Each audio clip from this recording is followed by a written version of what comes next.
sometimes, sometimes I would like, I wouldn't like.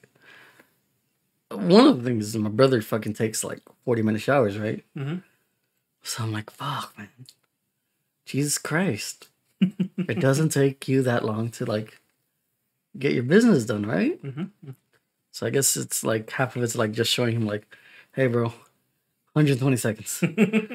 That's all you need. That's all you need, boss. 2 minutes. Shit, I remember when I went to go to that back in high school when we did that. Well, I did the JRC. Did you do that JRC fucking Yeah. camp? The summer camp? Mm-mm. I did the summer camp and they fucking give you like, they give you like, I think they gave you like 5 minutes or whatever, right? And I still felt like that wasn't enough. But I'm just fucking doing 2 minutes and I'm just like, yep, I'm done. Well, I'll tell you this. When I went to basic training, How long would they give you? the first day, Yeah. I had about 15 seconds. Oh, no, you poor bastard. Because it was about 30 of us guys. They shoved us into like the undressing room. And they're like, basically like fucking get naked, take a shower. All of you have 5 minutes. Like total. For every 5 minutes for 30 guys. Oh, yeah, I got it. Yeah. So How many hoses? How many, not hoses, how many fucking... there were 4. Oh, you poor bastards. Yeah. I just remember like it was a crazy first day. Mm. But I remember like getting undressed and I was trying to take my boots off and just there was this one big guy, hairy man, and he was because we were all getting naked in the same room, and he's like bent over his ass, hairy ass, just right in my face. And I was like, well, this image is sticking with me for the rest of my life. It blew your kiss. Yeah. And then I got in there. I like hot spots basically, just like fucking nuts, ass, armpits, and then a little bit of the face. And then that was it. And we did that. I think 3. I think we did it like the first week. Yeah. Like that's like we didn't have a lot of time after that. And then as towards the end of like basic training, they're kind of like, do whatever the fuck you want. You guys are finished. You guys have a week left. I remember my uncle told me that if you didn't have opportunities to take a lot of showers, shave everything. The least amount of hair that you can have, shave it. Just shave, like use bald, armpits, everything, chest, all that, because all your fucking hair has oils on it, and those oils would make you stink. So if you know you're not gonna have a lot of time in the shower, or if you're not gonna get a lot of water, like to clean up, shave it so you'll have less oil, so you won't stink as bad. I'm like, I always took that. So like, whenever I see my armpits get a little on the hairier side, I just trim them now. Trim or all the way? I have this little Gillette.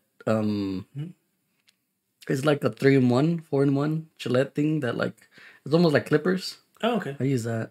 So. I'm not a very hairy person. No, same. I'm not. I have a friend that's like. Yeah, I mean, he's Nicaraguan, right? But I'm like, are you sure you're Nicaraguan, bro? You're a little on the not Nicaraguan. I'm messing fucking dogs. Yeah, yeah. No wonder you like to nickname yourself Wolf, like on fucking all the games we play. Because goddamn, you're a fucking hairy man.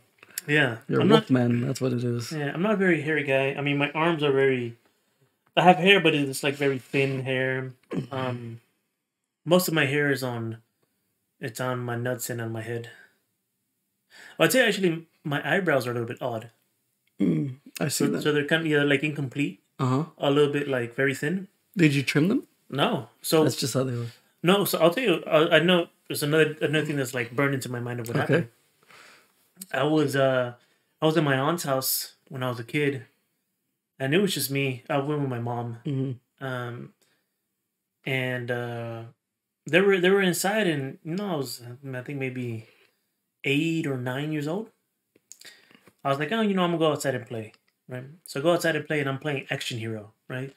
We're like shooting bad guys and picking up sticks. I'm like, hell yeah. Yeah, and I mean, I had an overactive imagination as a kid, and I have an overactive imagination now. It's been like honestly one of the best things. It's the one thing I love about myself, like a lot, is my imagination. Yeah. And And so I was running around killing fucking bad guys.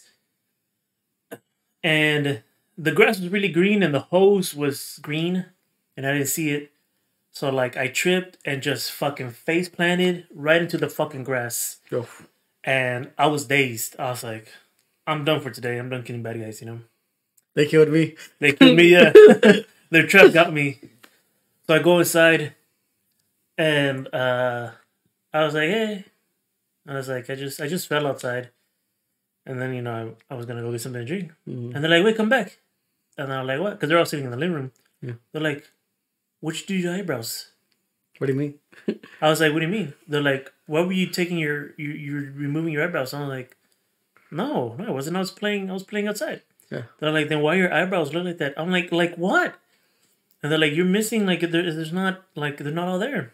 I was like, oh, I mean, I fell and I hit my face.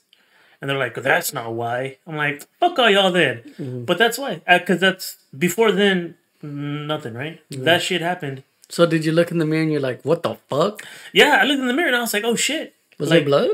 No. It was just like, it's just like.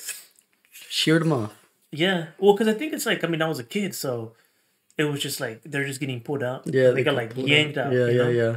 And and for the longest, it bothered me. Mm-hmm. Like it was like I've had a lot of issues with like my physical appearance, Self-image.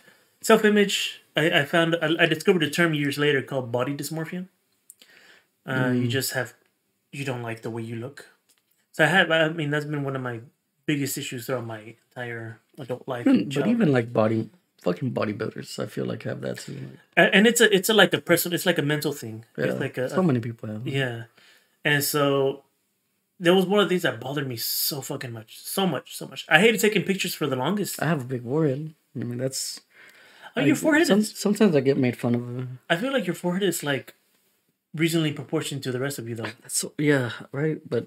Yeah. I would get 5-headed, you know, whatever. Well, I think it's like... I think the way your hair is, you have kind of like a... It's fading. It's fading. I'm thinking you got, like, that Nicolas Cage kind of... Which looks really cool. Really cool. Yeah. I was trying to say cool and dope at the same time. Really cope.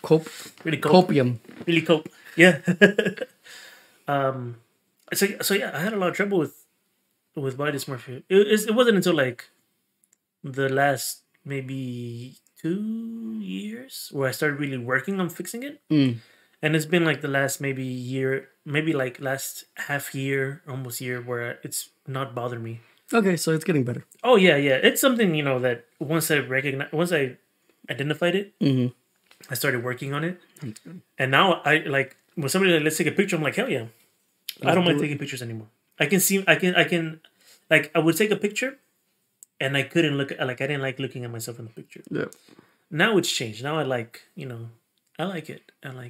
It's about self-love, man. Really, it's learning how to love yourself, which is a difficult thing to do for I think a lot of people, but it's I don't know, it's a journey. It's something you gotta work on. I mean, if you gotta work to love other people, you gotta work to love yourself. So I definitely recommend for anybody who's out there that's struggling on that to, you know, go on that journey of self-discovery.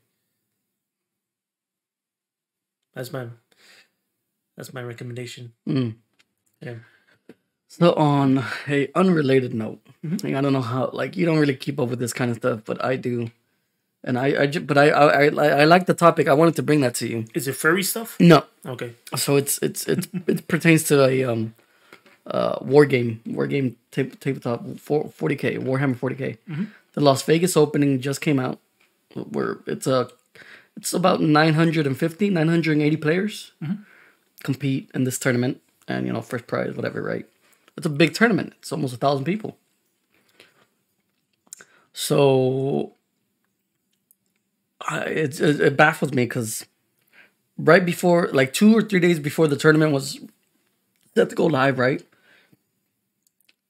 Games Workshop, the people that own Warhammer 40K, said, "Hey, we're gonna drop this. We're gonna drop this new Arcs of Omen, like whole fucking spiel that's gonna change points, gonna change some rulings, like a bunch of shit. Like they just dropped it before the tournament went live. So like the tournament people were like, what the fuck? Like people are already getting here or have gotten here with their army specific list.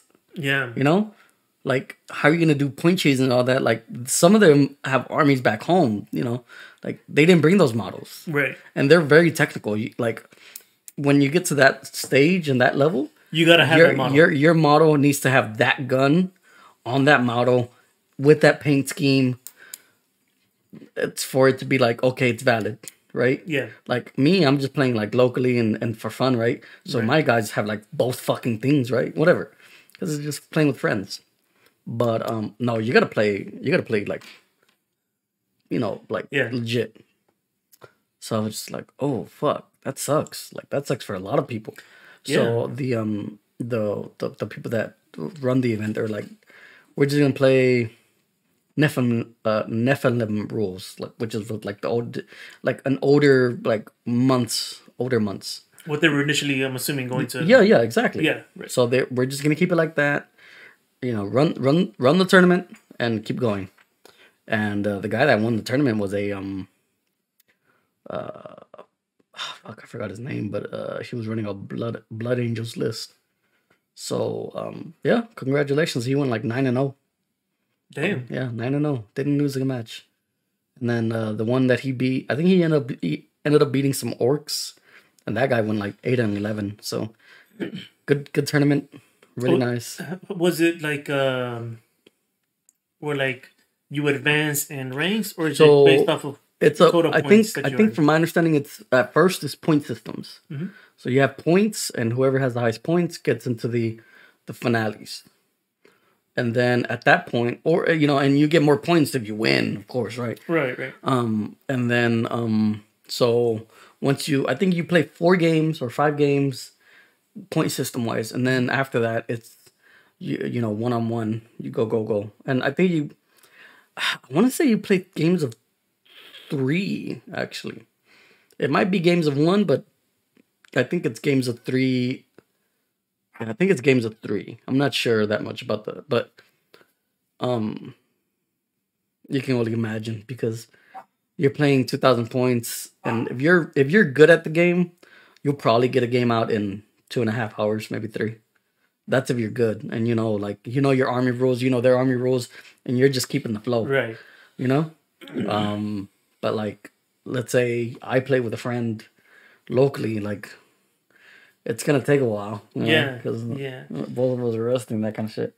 But I just thought that was an interesting thing, like that Games Workshop did, you know, like just they couldn't wait until afterwards, because that's like probably the biggest event that Warhammer has. Yeah, because I think a couple days before it or after it, they also do like an announcement, like Games Workshop announces like new models, which they've already started making fun of some of those models, because like some of them have like fucking Nerf guns. Some of the Space Marines, they look dumb. And then I think they're a pretty big company, right? Yeah. But one of their battle tanks doesn't have a floor, so that's one of the big gripes that a lot of like modelers are having. Like, hey, what's up? Like, you can't give me a floor bottom for this.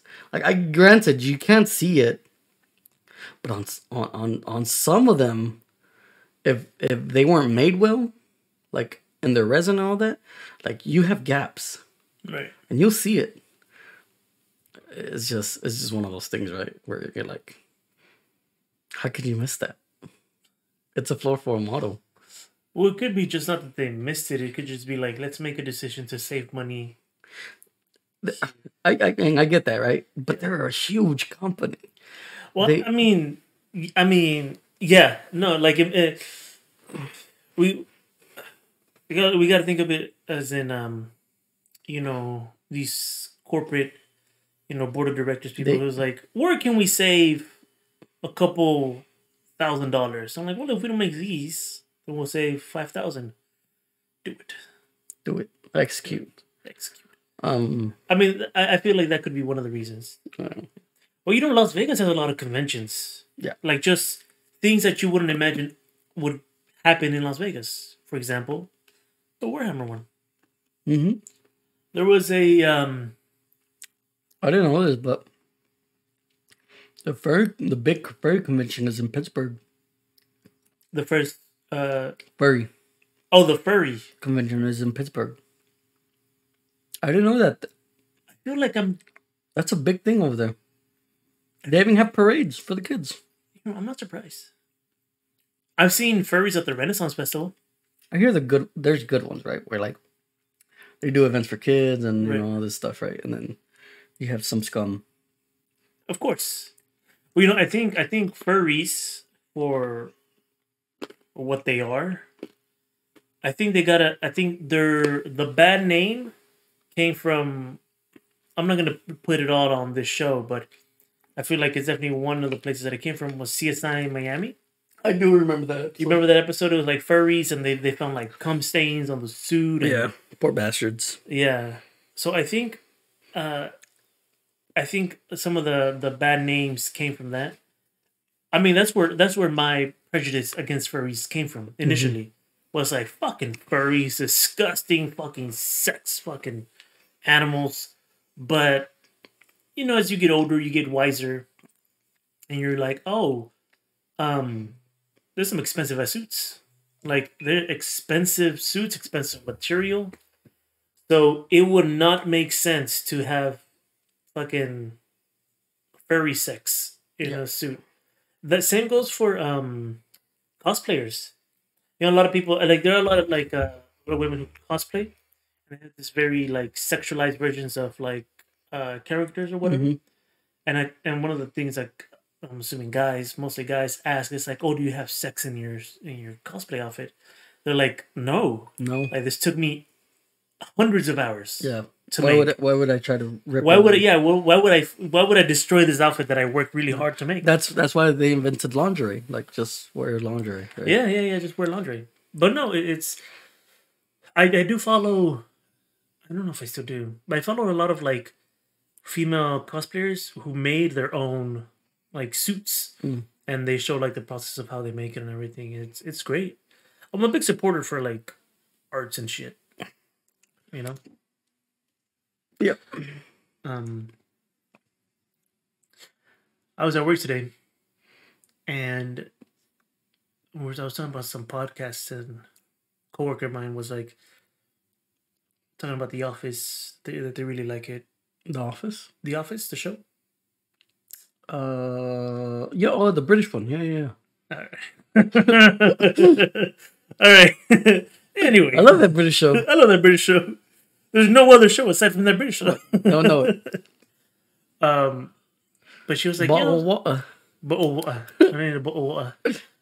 And she was like, oh, I kind of, I wouldn't mind. I would have liked to be an actress, she said. And nonchalantly, like she had the skills for it. Yeah. Yeah. Or maybe not so much the skills, but something that she's interested in. Right? And she's like, well, I've acted in like church plays before. Oh. They're like, oh, but that was like the daughter who ran away and then came back because she found out that the mother was right. I'm like, that sounds very one-sided, but appropriate for a church play. Yeah. Like, they're not going to talk about, the daughter who ran away with her boyfriend because her mother was a terrible bitch. Yeah. Right? They're going to talk about how the daughter was a terrible bitch and the mother is a saint. Mm-hmm. It's the whole, it's the whole God family. Road to the Guadalupe kind of thing. Yeah. You have God and then your parents. It's this whole that hierarchy. Yeah. But anyways, I was like, well, you know that I act. She's like, really? I'm like, yeah, I act. She's like, what are you doing? I'm like, well, I play Dungeons and Dragons. And she's like, oh, I've heard of it. On my Stranger Things, she's like, yeah. And she's like, no, I do the real thing. I'm out on the fucking front lines. I'm in the front lines. acting. I'm being that fucking blade of grass that my fucking party's talking to. I am an actor. I'm an actor. And I hold you in contempt, woman. And I told her, I was like, if you want to do some acting, or like if you enjoy like just the play of it, Dungeons and Dragons is your way to go. She's like, yeah, but I wouldn't know how to play. I'm like, that doesn't matter. No. You can be a fucking samurai. You can be Samurai Jack. You're from the future, from the past. Doesn't matter. Doesn't matter. What do you like? What do you like? You do whatever you want. You be a fucking. You want to be a bunny? You'll be a bunny. Yeah. And you want to be a fucking magical girl? Be a magical girl. Be a magical girl. Waifu-chan. So yeah, that's what I I was thinking about acting and My peak D&D. acting performance was second grade, not seventh, middle school. I got a second place in an improv 2 play. Nice. I played a trash can one time in a school play, Oh, nice. which probably didn't help me that much. They're like, Gustavo, it's your natural role. Just get in there. You're garbage. Yeah. You will play garbage. Get in there. Like, okay. It got me thinking about like just like the whole creativity thing that I mentioned. Like I love like the active imagination. Mm. I love things that are, allow you to be creative, and Dungeons and Dragons or just tabletop games where you get to roleplay. Oh. It just gives you the chance to be creative, to be improv, to play basically. And I was listening to watching this one video, and they're like, that a lot of people underestimate the value of play, which is where you're just playing, just no worries, just like having a fun, good time, right? Yeah. Like it's recommended that people, especially adults, have those moments, like an hour and a half, play with your kids, play something where like nothing is at stake, right? And sure, in tabletop games, nothing is really, there's nothing really at stake. Only in your imagination. Only in your imagination. Like, like if your party member's about to die, it's not real, right? And it's not real. But like you've made this connection with this person. Yeah. This might even be like your lover in game, right? Yeah. And they're about to die. But I think that's the fun part of it. Yeah. That's like you get to play, and you get to play act, and then you get to experience things that you don't experience. There's been anywhere else. I'll tell you this, and I don't know if you might have not noticed. You might have not noticed. I was pretty close on the verge of tears when Almond died. When Almond Buttermilk died? During his funeral? Yeah. I was trying to hold back. Really? Yeah. Just cause I get into it, bro. I seriously get into those moments, right? Where you played this character and you didn't get what you wanted essentially in the end, right? Yeah. But that character's gone. Yeah. It's gone. Yeah. It's that person, right? Well, we did.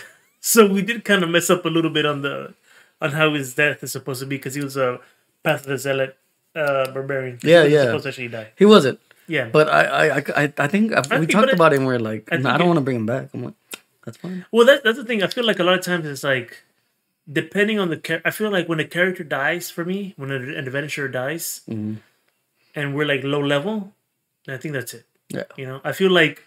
Yo, we're not low level. Yo, we're pretty high. But we were pretty high. We did some time skip because we had to take a break and whatever. Yeah. So it didn't feel like we were that high up, right? Yeah. And I think with some characters, I think it's okay to let them die. I think you kind of...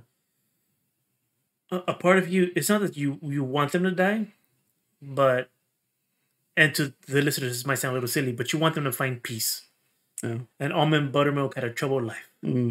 Almond Buttermilk was a known barbarian who was in the circus. Yeah. But he had lost his family. He lost his troop too. He lost his troop. He lost his wife, his daughter. Yeah. They were killed by a mad fucking king who, which was one of them for entertainment. Mm-hmm. He was able to escape, and he got to this new world. He wanted vengeance, but never got it. But I think sometimes that's kind of like the importance of making a characters, giving them some finality in their story, right? Whether it be like an epilogue where you see them, resting and I've lived an adventurous life, hooray! Or is it them dying or something, right? Yeah. But I feel like they need to have some kind of ending, which is, I think it's great for writing and for D&D. Which I've been doing a lot more writing. I've been doing a lot, and I'm really enjoying it. I enjoy it all the time, but I haven't had the chance as of late.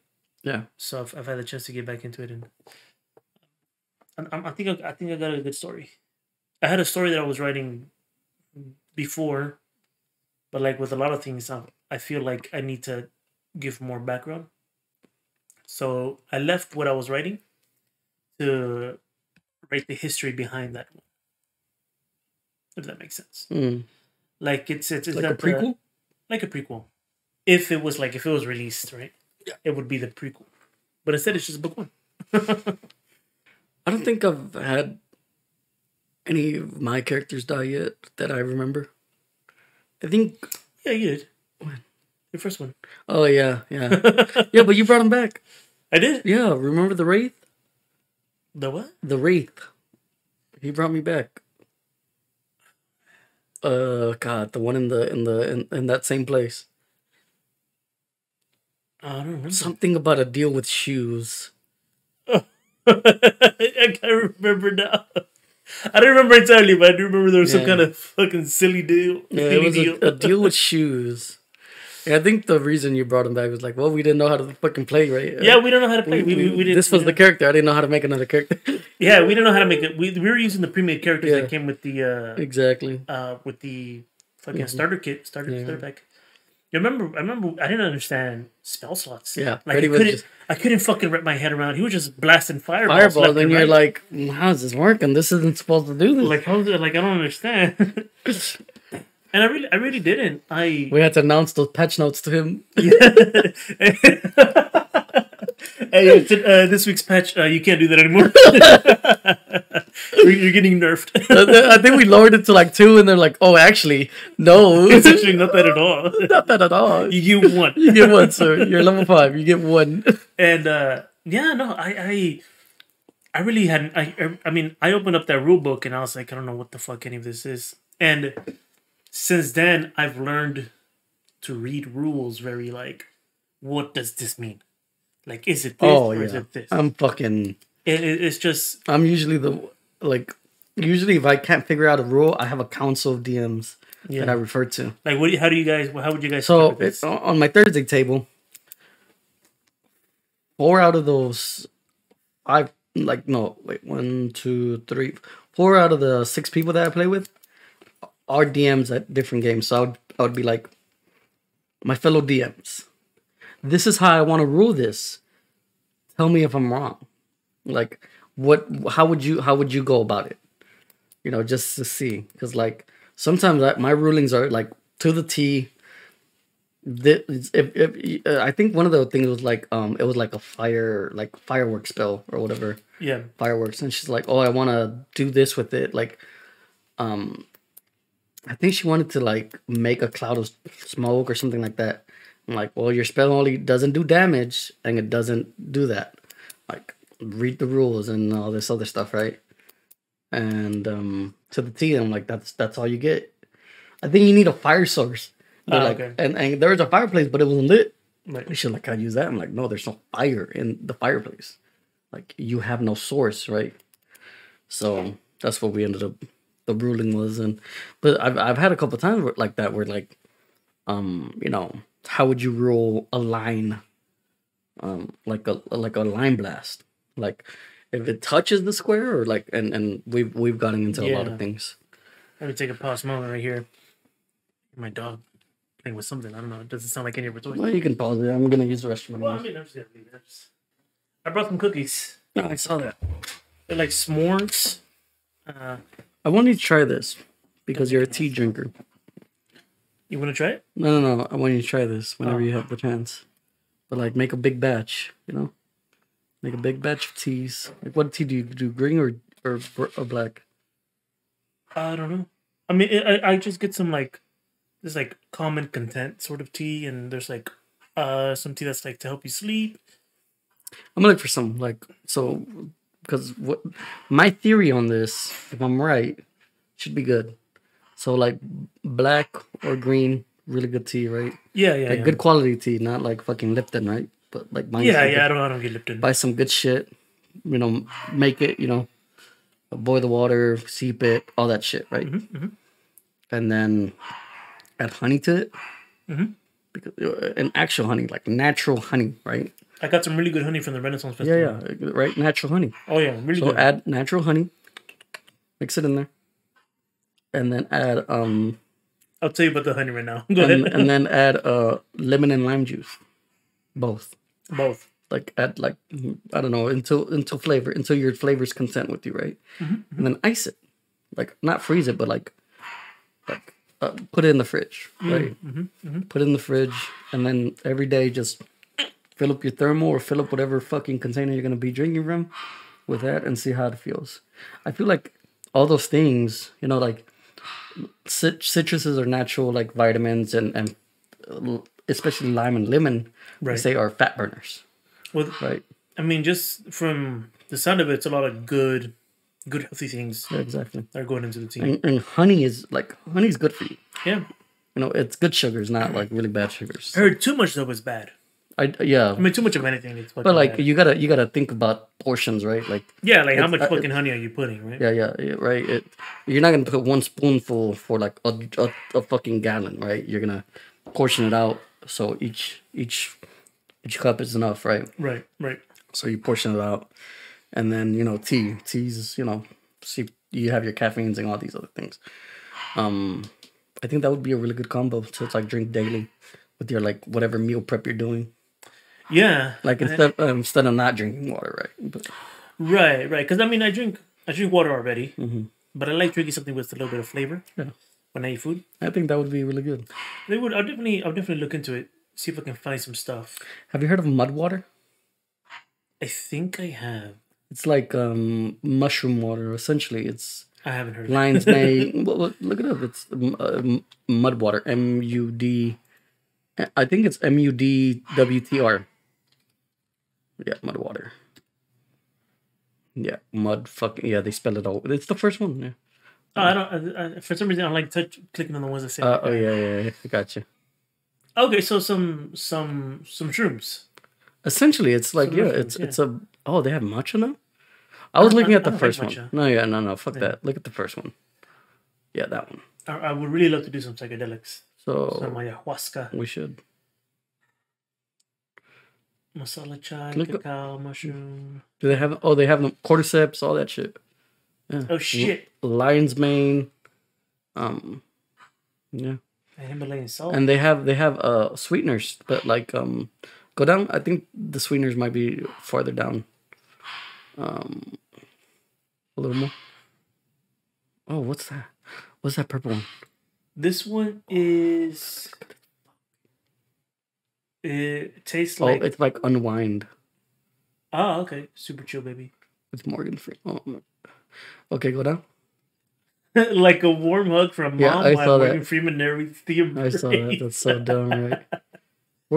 Go to their products. I know they have like natural sweeteners too. Oh, they got a menu here. Fuck that. Keep going down. Location affiliate program. Morning. Kits. Yeah, check the first starter kit. Morning ritual starter kit. Yeah. So you see how they have. Oh, they even have the little thing to like mix it. Oh, those are nice. Those are really good. Yeah. And then the creamer and sweetener. That's what the fuck I'm looking for. But creamers. Oh, that's what they have. Yeah. But the creamer and sweeteners are also, I thought, were interesting. Well, if Mudwater wants to sponsor us, yeah, anyone, just anyone. God, I just want to sell out. I want to sell out, but I want to sell out with like morals, right? Mm-hmm. I will never sell out to a political group. Never. Okay. Like anybody that's taking sides, I won't sell out to anybody who's taking sides. Does that make sense? I don't like things that takes like I understand why people take sides, but I don't like the fanaticism that comes with it. Do you know what I mean? Okay. I don't like fanaticism. Let me take off my fracking hat. I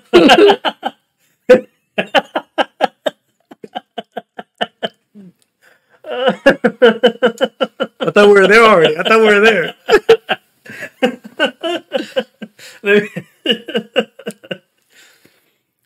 But you know what I mean, right? Yeah. I get exactly. I get you can have your ideals, whatever. But the moment you're like, well, I am going to blindly follow this individual because I think I should. Whatever. Is a fanaticism. Mm.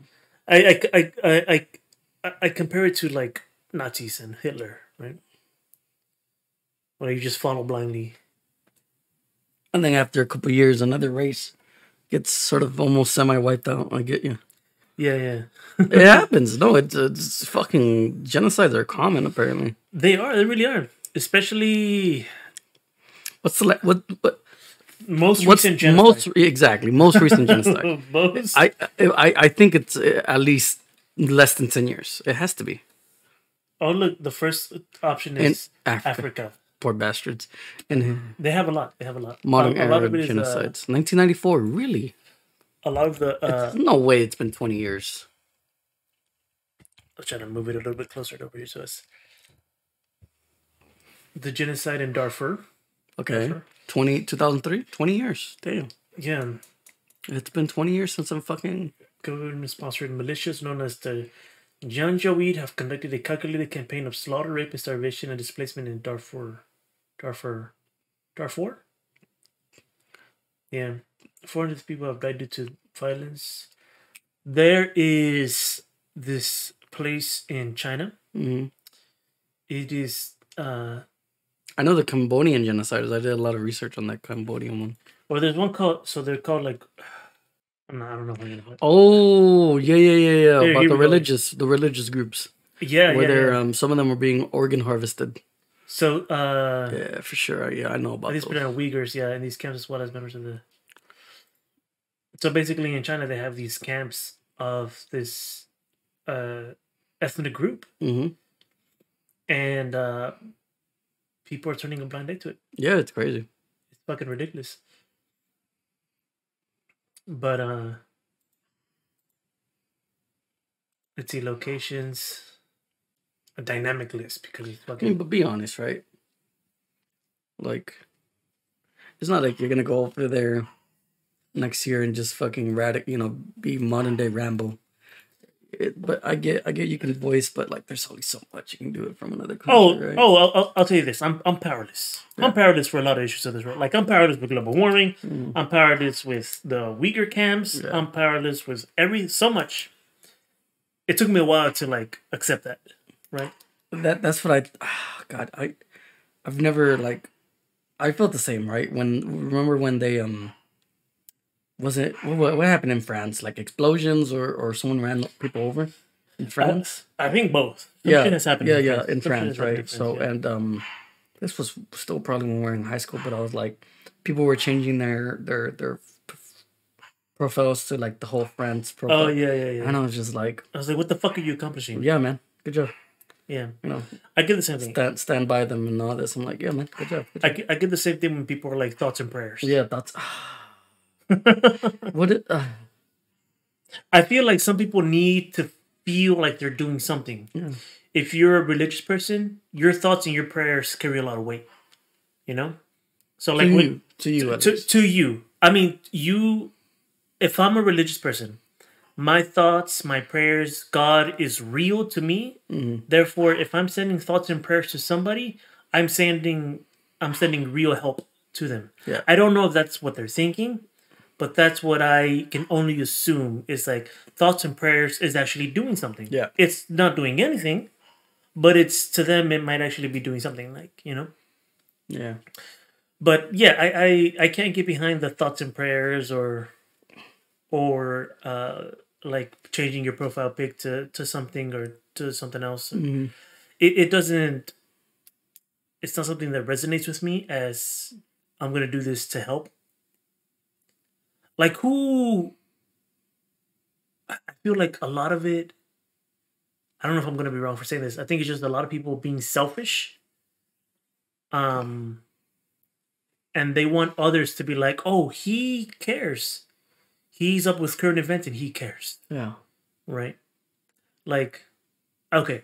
But it's not like anyone's going to call you out on it and be like, hey, how come you haven't changed your profile to France or you know, whatever. Some people may. You better not. You better mind your fucking business. You know what I mean? Yeah. Like, mind your fucking business.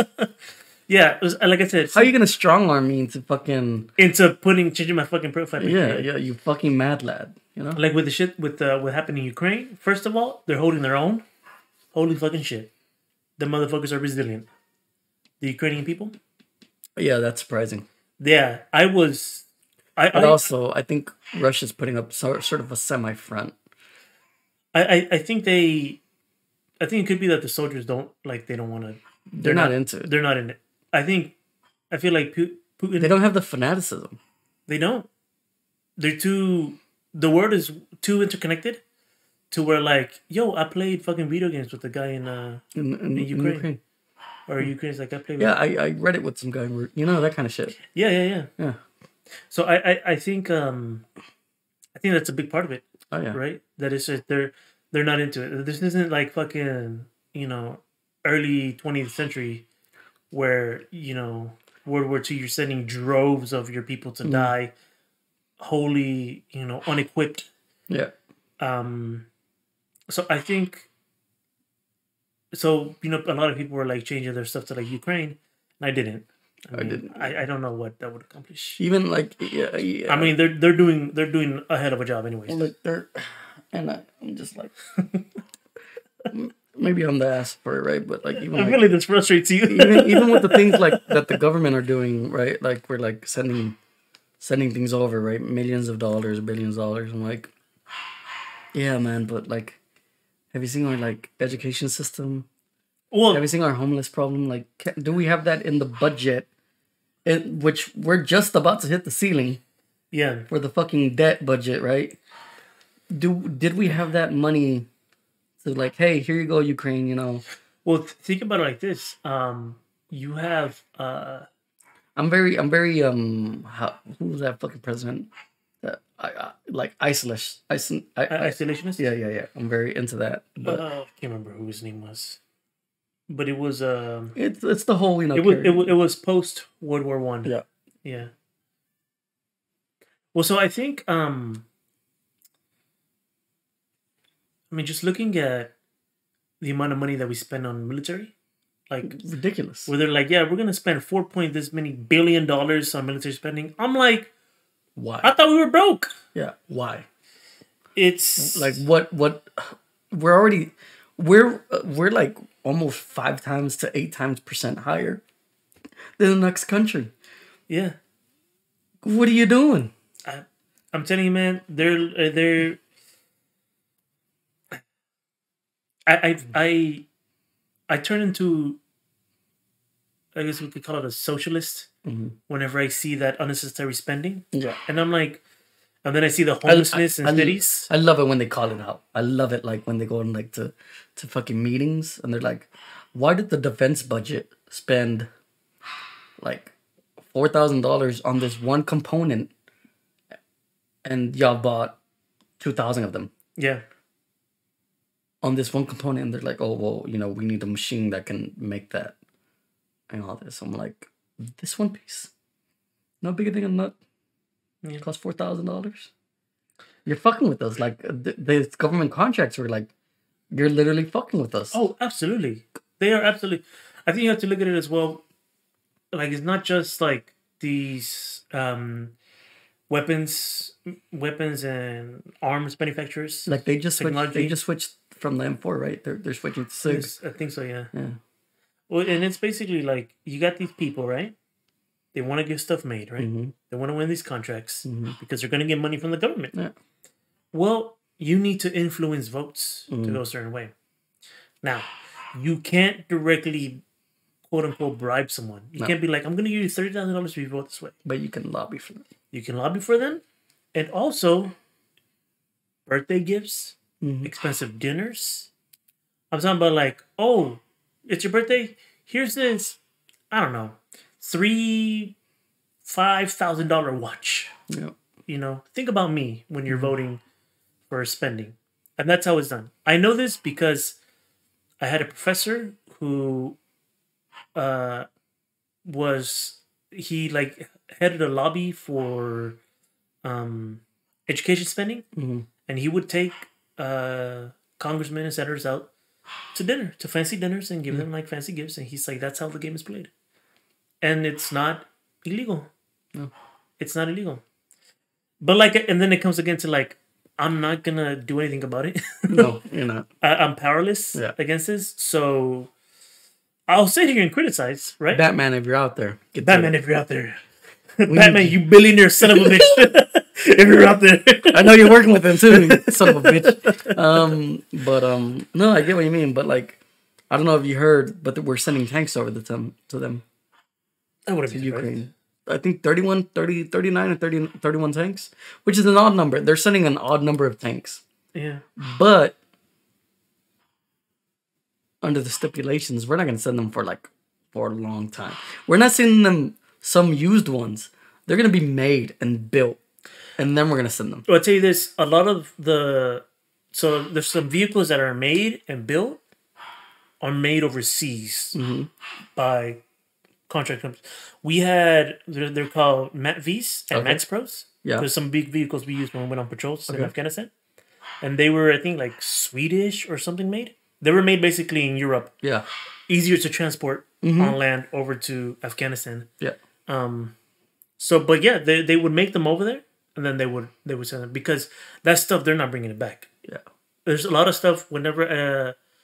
well, of course. I saw the fucking videos of the Afghan people just riding helicopters. Yeah. And fucking... They left a ton of shit.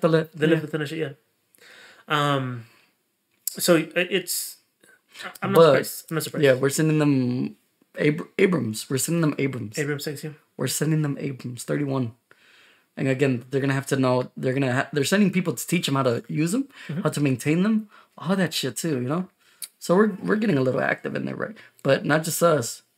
I think Germany's sending them some Tigers, Tiger 2s. Look at the Germans helping out the good guys for once. Or so we think. Let's let it play out. Let's let it play. Let's see what they're trying to do. Yeah. Let's give it a little bit. Is France sending emergency white flags? I think so, possibly. To the Russians, probably. Sorry, French people. No, but they're saying a lot's going on. Oh, what do you think? I always think holy shit, how did all these fucking oligarchies in fucking Russia die? They're just fucking dropping like flies. Oh, bro, come on, you got fucking... for sure, right? They're straight up getting assassinated. they're having accidents falling out of windows. Yeah, or drowning. I mean, if you don't know how to swim, if you put your face too close to a window, you're liable to fall out. Yeah, you're liable to fall out of a third-story hospital window. Exactly. I'll tell you this much. What I do know for sure, maniacs, 100%, is that the Russian government has nothing to do with it. I think these are just all unfortunate accidents. People should be more careful. Swim only with a lifeguard around. Don't go near windows because you're liable. Don't swim after 30 minutes if you ate already. Yeah. Do not swim. Yeah. But I don't think the Russian government is doing anything mischievous. Mischievous? Is that what we're going to call it? Yeah, we're going to call it some mischievous. You silly Russian government. Silly. No, they're straight up murdering people. Yeah, for sure. Have you seen the fucking the video? I don't know if I sent it to you, but I sent it's where it's like the U.S. government, U.S. SWAT team is like, stop resisting, and then the Russian government pulls up to another car, right? Yeah, and it doesn't. It says stop existing, and they just deck it with fucking AK-47s. They deck that.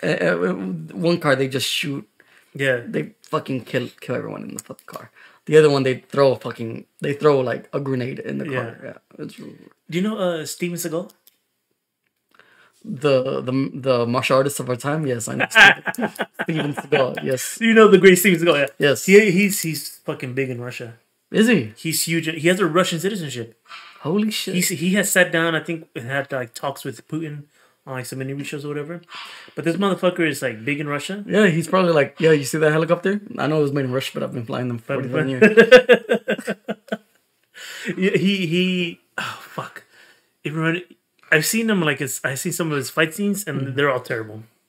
I mean, just the man is 70 something years old. Yeah. And he has jet black hair and a jet black goatee. He's not fucking fooling anyone.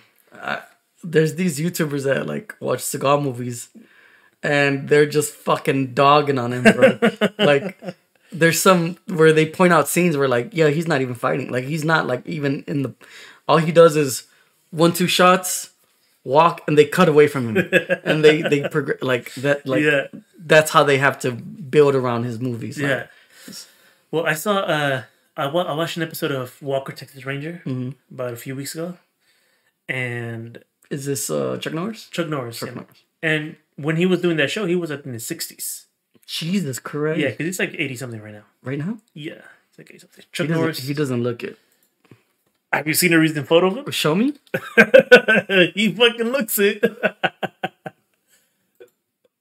Let's see. He's 82 years old. 82. Wow. Yeah. That's not that bad. Wow.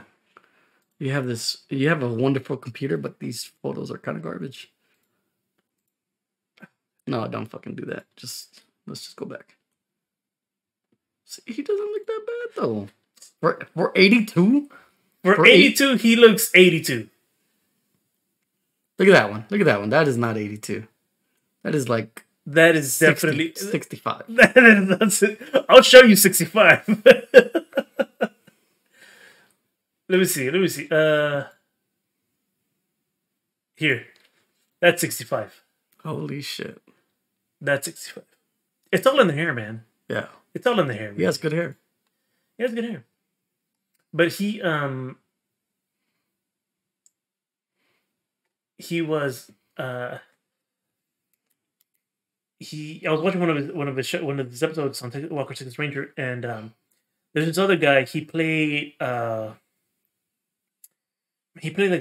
bad guy in the Mortal Kombat movie, not the recent one, but the 90s one.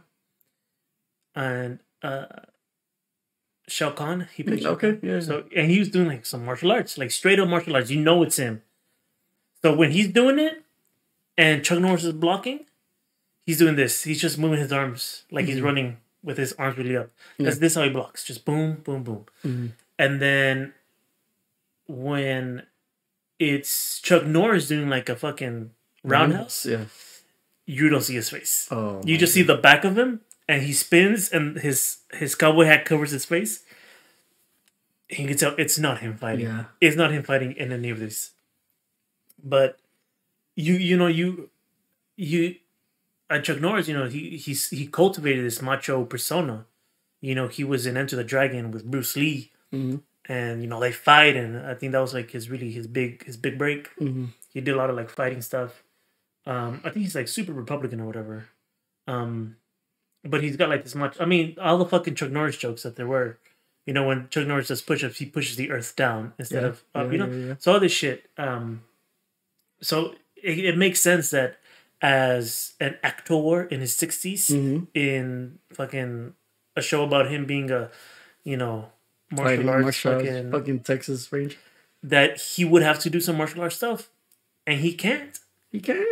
And you want to break a hip? What's wrong with you? Yeah. And the thing is, I feel like I can see like the hesitance behind it. I mean, this is your image, right? This is your public image, and you don't want people to be like, "Oh, he's old," but you're old, man. Like you're just old. That's Photoshop. This one, right? Yeah, 100% Photoshop for sure. Oh, yeah, this one right here. You see? I'm fine with him growing old, right? But like, of course. But it's just that I saw that episode, and I was like, that's not him. That's not him doing his own stunts. No, I would not think that he is still doing stunts on his own. I'm talking about like 20-something years ago, right? Even right? Mm-hmm. But I mean, some people. I mean, you see some people who still can, and by who still can, I mean Jackie Chan. Yeah. He's got that. He's also getting there. Yeah, he's also getting there. He's got that Republic of China blood in him. Yeah. Jesus. Yeah. There's a lot of. I saw a video about like how Jackie Chan is like has done more harm than good in China because he's done some like pro-Chinese films and shit like that. Yeah. So they're like, oh, look, as long as he got the big bucks and he lived a good life to himself. Hey, as long as he makes another Rush Hour. Yeah, Rush Hour 6. Rush Hour 6. They're making a fourth one. Really? They actually made an announcement a few weeks ago. Hopefully they're passing the torch. No, I mean maybe they will. I mean, who knows, right? I hope so. Yeah, I hope like they're the beginning, like, oh, we're here to solve this, and they're all about to solve it, right? But some young bloods come in. yeah, they and like essentially they're both killed. Hopefully, I hope like between like somewhere in the middle point of the movie, they're both Yeah. killed, and these young bloods are like, fuck. Now we gotta pick up the mantle, and Yeah. I think that would be nice, but. Usually, a lot of people stick to the nostalgia and they're like, I came to watch Jackie Chan. I want to see fucking Jackie Chan. He Yeah. died in the middle of the movie. Fucking bullshit. Yeah. Well, I mean, I think people are gonna learn real quick that Jackie Chan is, he's gonna reach an age where he can't do his stunts anymore. I mean, this I man don't has know. broken his body for us. Yeah, have you heard of that fucking that stipulation in like Dwayne the Rock Johnson's movie things, like he can't lose? Like that's one of his stipulations, like he can't lose in movies. I think I've Or he seen can't look bad, something to that effect. I've heard it about him and iPhones. Yeah. So bad guys. I think iPhone has a rule that bad guys can't use iPhones. Mm-hmm. Like only good guys can use iPhones. Yeah. But it makes sense at The Rock. I mean, he's all roided up anyways. Yeah. He's straight up on steroids. For sure. Straight up. Like any actor who puts on, I don't know, 30 pounds of muscle in 6 months is 100% roided up. What do you think of, not that we're talking about actors, right? But what do you think of actors like Joaquin Phoenix and Christian Bale that can like lose fucking huge amounts of weight or gain a lot of weight, like for roles? Well, I think Like, that do you think they do it naturally, or do you think they do? I think so. I know in terms of losing weight, that's you have to do that very like very strict diet, right? Gaining weight, as in putting on fat, like Christian Bale did for Vice when he played He also Vice President, he went from, didn't he go from the mechanic. the mechanic Yeah. to Batman? Yeah, so that's what. So I want to look up the mechanic. No, the machinist. Machinist, yeah. The machinist. The mechanic is with Jason Statham. So the machinist in 2004. When did it come out at? It released January. So it released January at Sundance, which meant that it was filmed in 2003 for however many months, right? So now let's look up Batman Begins. Yeah, Batman Begins. 2005. I think it's possible. I think so too. So let's see. 2005, it was released first in May 31st of 2005 in Tokyo. This was released. So we're looking at May 31st, 2005. The Machinist was released in January of 2004, which meant it was filmed in 2003. Which means that when he finished filming, if he was already cast for this role, then that means he could have immediately start like working out and put on that weight, that muscle weight. So I do think it's possible. But that means he would have had to like get us at certain level by like mid 2004, late 2004, depending, how they're going to do the scenes. I wouldn't be surprised if he did take like a cycle of. Joaquin Phoenix has a new movie coming out too. Yeah, he does. It's a little odd, weird, but I'm interested in it. Yeah, same. I thought so too. Well, Kumail Nanjiani. Do you know Kumail Nanjiani? Doesn't sound familiar. Kumail Nanjiani. If you put a picture, I'll probably know him. Yeah. Oh yeah. He got swole for He got swole for There you go. That fucking movie. The Eternals. Yeah, I didn't watch it. I can tell you, I'm 100% sure he definitely took a cycle of steroids. Yeah. For sure. I mean, just fucking how the amount of muscle he put on. His body type's never been really that either. Yeah, he's always been the kind of. I think he also passed it off as like, oh, this is natural. I mean, they all do. Yeah. They all do. They kind of like. I feel like. I think steroids in like the mainstream, and by the mainstream I do mean like Hollywood. I think there's still a stigma around them. So I think that a lot of actors are going to be like, oh, it's natural, it's natural, it's natural. as opposed to you have like like bodybuilders who do competitions, they are 100% not natural. Yeah. Like to get that to a certain level, they have to take steroids. Some of them are open about it, some of them are not. Yeah. You know, Daddy Noel Drezel, the South African swole guy. Well, I mean, I know him as Daddy Noel. I live under a rock, being honest. I feel like you would have seen this guy. I mean, he looks familiar. Yeah. Well, this guy's fucking huge. Yeah. I mean, just look at this fucking dude. And he's open about having taken steroids. Oh, okay. He was a competitor. Yeah. And I think it was Arnold Schwarzenegger who said that he has no regrets having taken steroids. But also that he doesn't recommend it to people who are just like everyday guys. Yeah, everyday guys. Like we have no reason to take it because it'll wreck our body in the long term. But for competitors who that's like what they love, what they want to do, he's like, I mean, you got to do what you got to do. You got to do what you got to do. What you got to do. I heard Arnold went vegan as well, didn't he? Yeah, he went vegan. Yeah. Which goes against his tough guy persona. If you associate meat eating with toughness, like the Liver King. You know the Liver King? Yeah. Yeah. But no, he went vegan. He like a lot of, I mean, great, whatever. He's old as shit. I mean, you gotta stay. No. He probably wants to live a little bit longer. I think if I was a competitor, I would do steroids. I think I would say me. If suddenly they're like, "Hey, you'd be the perfect casting for this superhero role, but you need to get swole, and we're gonna pay you this much, and you have 6 months." And I was like, well, "I got you, don't even chip." Like fucking, give me some steroids, and yeah, I would have to do it. It's fun. Like it's just. I feel like it's just the most logical way. I think The Rock.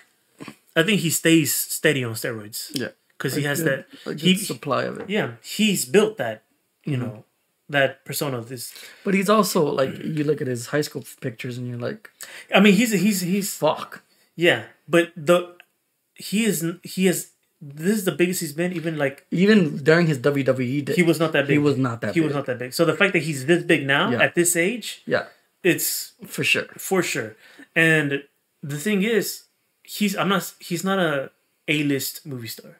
He's not. He's like B-list action movies. Oh, for sure. That's what if the movie has The Rock on it, I don't want to watch it. It's a B-list. It's typically I will not watch it. I'll watch it to just have some fun. Let me see his latest movies, and I'll tell you if I watched any of them. Dwayne The Rock. I don't think I've seen any of his movies for a while. We'll go to IMDb. But it's God, I have not seen any of those. No, that's The Rock. The movie. No, that's the movie. The Rock. All right, let's see. Oh, Black Adam, I think, was his most recent one. Yeah, for sure. So, wait, what? I don't know. Okay. What? What is this? Black Adam. Okay, so I haven't seen that. Red Notice? Nope, I haven't seen it. Jungle Cruise? Not seen it. It's actually fun. Jumanji: The Next Level? Nope. Fast and the Furious? Presents Hobbs and Shaw? Shazam? Nope. Who's executive producer? Fighting with My Family? Nope. He played himself. Skyscraper? Have not seen. I haven't seen Skyscraper. Fighting with My Family. I haven't seen Rampage. I've seen Jumanji. Baywatch? Nope. Have not seen it. So B-rated movies, basically. I have not seen. Oh my god! Keep going. I don't want to. Oh my god! I think the only movie I liked him in was Walking Tall. Oh yeah, that wasn't. I think that's the only one. I wouldn't be surprised. I don't see any movies that I actually enjoyed him in. Yeah. God. Central Intelligence with Kevin Hart. Nope, didn't watch it. Okay. That's the one where I think that's the one where. Yeah, it's him and Kevin, right? Where he's got a fanny pack and a unicorn T-shirt. No. I can tell you this: the movies he makes are just more for entertaining and some action than anything else. But you're not watching it for the fucking story. Yeah, you don't go to the movies to watch. You don't go to the cinema to watch The Rock. No. You go to watch Leonardo DiCaprio or fucking. Or even fucking what's that movie? Dave Bautista. he's a really good actor. He has. I think he is one of the best. I think. Swole actors I've seen in Yeah. Like, when just in Blade Runner. In Blade Runner. Oh, Yes. like that small part, but he fucking. I wished he was in it longer because he did such a. Really I do want to see him in the new movie that's coming out with him. The one. The M. Night Shyamalan one. Yeah. Oh yeah. That one looks interesting to me. I think he's got more range. He does. Than The Rock. He does have more. I think The Rock. He has more emotion. Yeah, I'll tell you this. When we're thinking about like actors, when you see The Rock, he plays different versions of The Rock. Yeah. In every movie. Yeah. The same thing with Ryan Reynolds. He plays different versions of Ryan Reynolds in all the movies. Right. Yeah. He's done some drama stuff, but he's kind of he's leaned away from it. Yeah. When you see Dave Bautista, you see different people. Yeah. And that's what I love. For sure. His willingness to be vulnerable, right? And he knows how to be vulnerable. I think I'm gonna attest it to like him being very emotionally open about things. And he grew up with 2 lesbian moms. I think he was adopted. I'm not 100% sure. I don't know. But whatever it is, it's definitely him allowing himself to be that vulnerable, which we talked about before about like vulnerability and all that. I think it was I think that's what made him such a good actor. But yeah, I wouldn't like The Rock's a B-list actor, and nothing against The Rock. His movies are enjoyable, but yeah, I enjoy Walking Tall. Yeah, I've enjoyed it. Yeah, that was a really good one. Yeah. I thought it was nice. Yeah. Him beating people with 2x4s, of course. That was of course. But like I said, I haven't. It's like the ridiculousness of it. Yeah. Does that make sense? Like there's a movie Fast and the Furious. I think it's the 5th one. I hate all of them. Like 1 and 2 and drifting. Drift. Yeah. That's it. So I think it's the 5th one. They're in LA and Toretto is fighting. I think The Rock. He's fighting somebody. Yeah. They're in his parking garage, and this motherfucker Toretto literally stomps his fucking boot. He fucking stomps just boom, and brings down the fucking first level, the top level of the parking garage. He stomps. Yeah. He stomps. And brings it down. I don't. Oh my god. I mean, even if it's fucking stupid, but I love it so much. I love when there's like these fucking ridiculous moments. When you're younger, yeah, it's like holy fuck. Yeah. And the thing is, it's like it's made to be like so badass. Yeah. But it's fucking. It doesn't do anything. It doesn't do anything. It doesn't do anything for me except make me laugh, and I love it. I love it. What do you feel like is the most recent piece of cinema that you like was profound for you? Oh, I mean, are we talking about that I've seen recently? You've seen that was like, wow. Fuck, why are you gonna do this to me, Tommy? Like a movie. Movie that I recently saw that was really like wow. I watched, I think, A Silent Voice. I've watched that one probably 5 to 6 times. A Silent Voice? Yeah. The anime one? Yeah. I really enjoy that one. I cried like a little baby. Yeah. It's so good. I love movies that make me cry. I fucking love it. Exactly right. I've watched The Lighthouse. I would love to watch it again. Remember the list of movies we have to watch. Yeah, we got it. But there's just some movies that that really like leave an impact on you, right? And those are the movies I enjoy. Like I can tell you the movie that did that to me. It's not. I didn't watch it recently, but I bring it up often. It's At Eternity's Gate with Willem Dafoe. He played so good. Vincent Van Gogh. Oh, Loving Vincent. I also love Loving Vincent. Well, that was the one where his paintings are telling the story, yes. right? Yeah. Yes. But it's so powerful too. At Eternity's Gate is also like a mind bend to me too. Like the colors that they choose, right? Yeah. For the movie.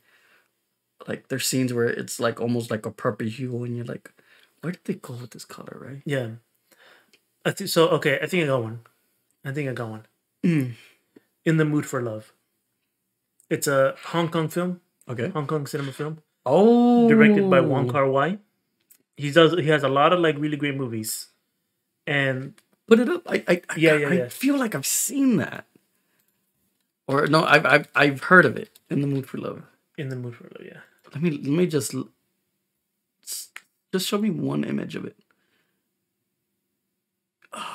I really enjoyed it. It's if it feels so real, man. Like the story between this guy and this woman who there's something there between them, but they're tied to other people and they can't get away. Yeah. And look at the color of it. Oh, beautiful. Beautiful. The other okay, so this I love his films. Every film I've watched that Wong Kar-wai has directed, I've loved. First one I watched that he directed was Chungking Express, which is that's the movie that turned me on towards Hong Kong cinema. I think I saw in there was a who did I watch? There's a YouTuber that like breaks down sort of color in movies. So I don't know if you noticed, and then they did a piece on this movie and how they use the shading of reds to signify things. Yeah, this is a big one. But he also did a piece on the Budapest Hotel where like their main colors are pastel. Yeah, yeah. Like mostly everything of significant is pastel.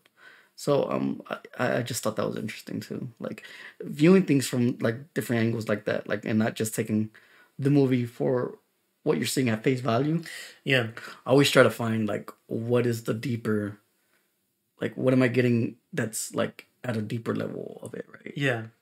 And you know, I would whenever I would sit with, you know, whoever I was sitting like discussing movie, I was like, okay, but like what did you get out of it, you know? Yeah. Like I would try to discuss like what are you getting out of it? Like or even like with like animes, right? What did you get out of it? Like, you know, did you see that this person is actually suffering through like mental distress, you know, like anxiety and like did you get that, or is it just are you getting the like cute reactions and you're just seeing the surface level stuff of it? Right. I would say that for me, I definitely have to watch something more than once to really get some more information. Because the first time it's just I'm taking it all in, right? I think I have to watch at least maybe one or two more times to kind of really, you know, look at it, kind of have the time to dissect and to question it. Yeah. But another one is by Wes Anderson. It's called the Darjeeling Express. I think I said that right. Darjeeling. It's basically they're three brothers. I think they're trying to find their mother.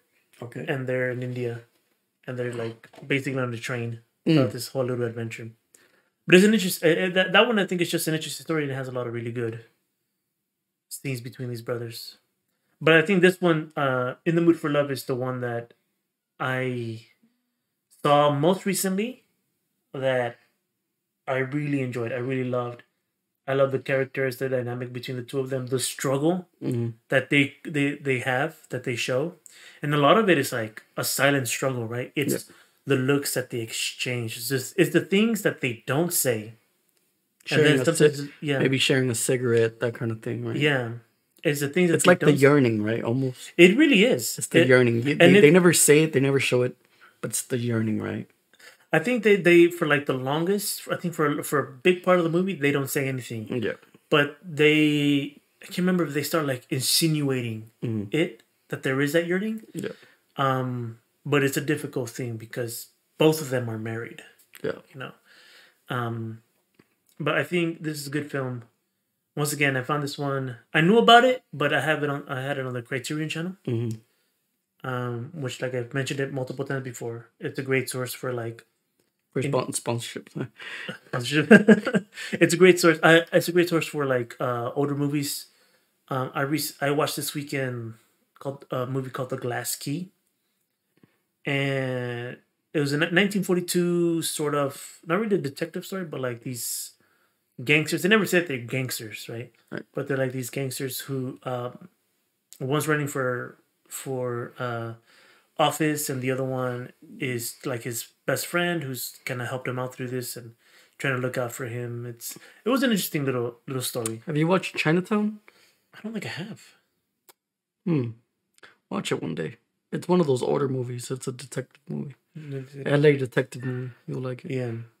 And you'll get it. It's like, hey, don't worry, it's Chinatown. Yeah. Well, I'll tell you this: if you're looking for movies to really look into, if you're looking for movies where you really want to like maybe dissect and find the meaning behind them, then we should definitely set up some time for us to, go through the Criterion channel. Well, look, listen. I already gave you a list of movies that Right. we have to see together. I'm saying we extend that list. Yeah, We put some more sure. movies on there, and we see what we can find. Something we can make some fajitas one weekend, and I didn't know this. Right, this is new to me. I remember I spoke about it to this whatever happened to Baby Jane. I spoke about this movie a couple times in the podcast or a couple episodes ago. But it's a really big thing for in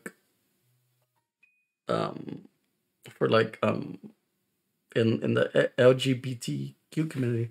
I didn't know that. it's called Whatever Happened to Baby Jane. Yeah. Whatever happened to Baby Jane. And it has 2 big stars. 2 huge stars. You know what? It has Joan Crawford and God, her rival. God, what's her rival's name? Betty Davis. Betty Davis, Joan Crawford. No, that's the 1991. Don't worry about that one. Okay. We don't speak about that one. 1960. Yep. I know this woman. Joan Crawford. Where's the Yeah, other one? Betty Davis, Joan Crawford. Okay, yeah. I saw Joan Crawford in Johnny Guitar. This is in their older years, and their rivalry is still strong in this movie. Yeah. It's so like on set, it was so hard for them to be like it. Yeah. Again, really good movie, really great movie. That should be watched. Very big twist, the whole 9 yards. Yeah. Oh man, I remember seeing her in Johnny Guitar.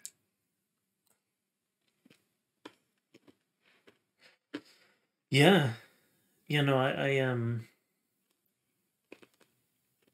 bet it was a big one. Giancarlo Esposito. They won an Oscar. And it got nominated for a couple. Yeah, for sure. Well, I think we definitely got some movies to watch. Mm-hmm. I mean, there's so many fucking films. Yeah. I mean, if I could take like a weekend to really get into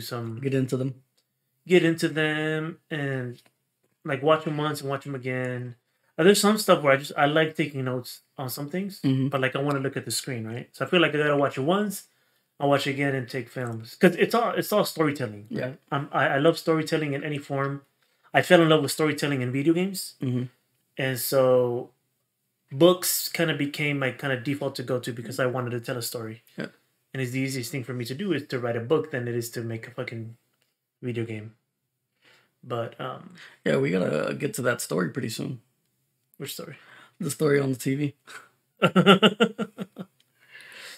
All right, folks. So I think we're gonna finish up. We're gonna finish up here.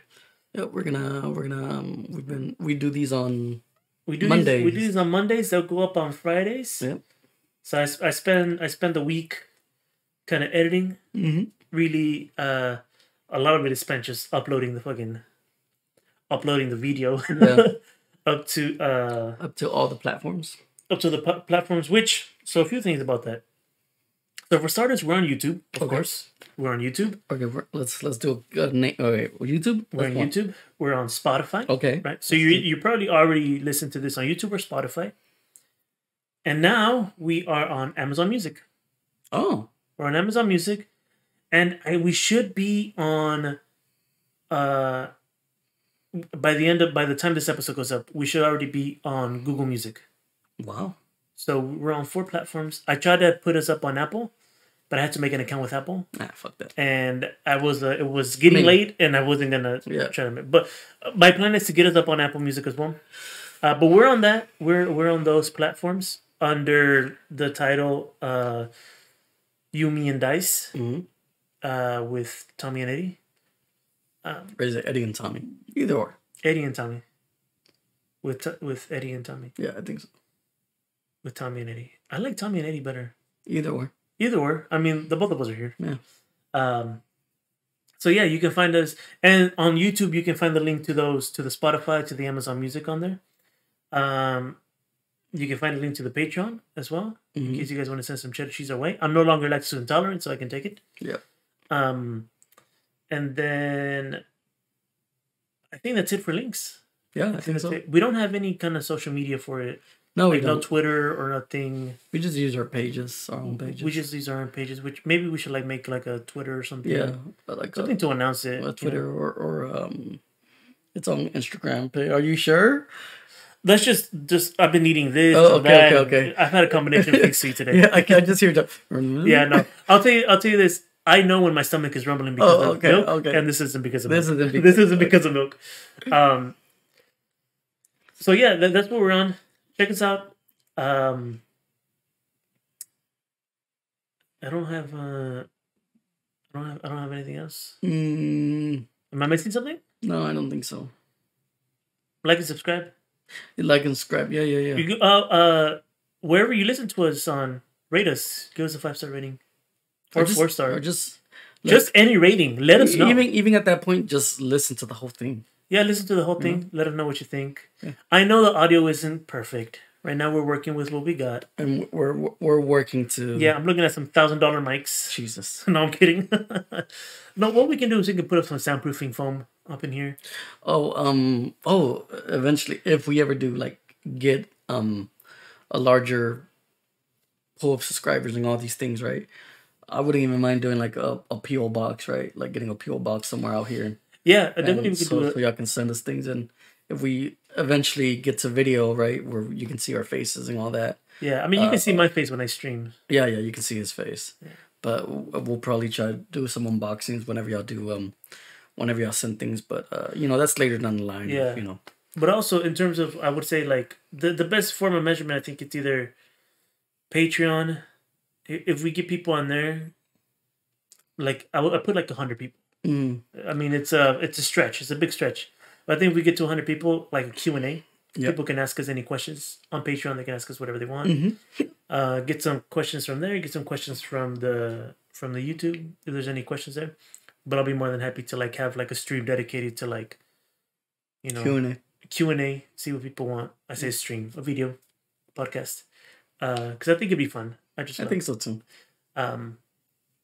But yeah, wherever it is that you're listening to us on, listen to the whole podcast. Rate us, like, subscribe on YouTube, hit the bell icon for notifications on when we return. And yeah. And here's looking at you. Here's looking at you. God, what is that from? Casablanca? I've never seen Casablanca. Here's looking at you, kid. Here's looking at you, kid.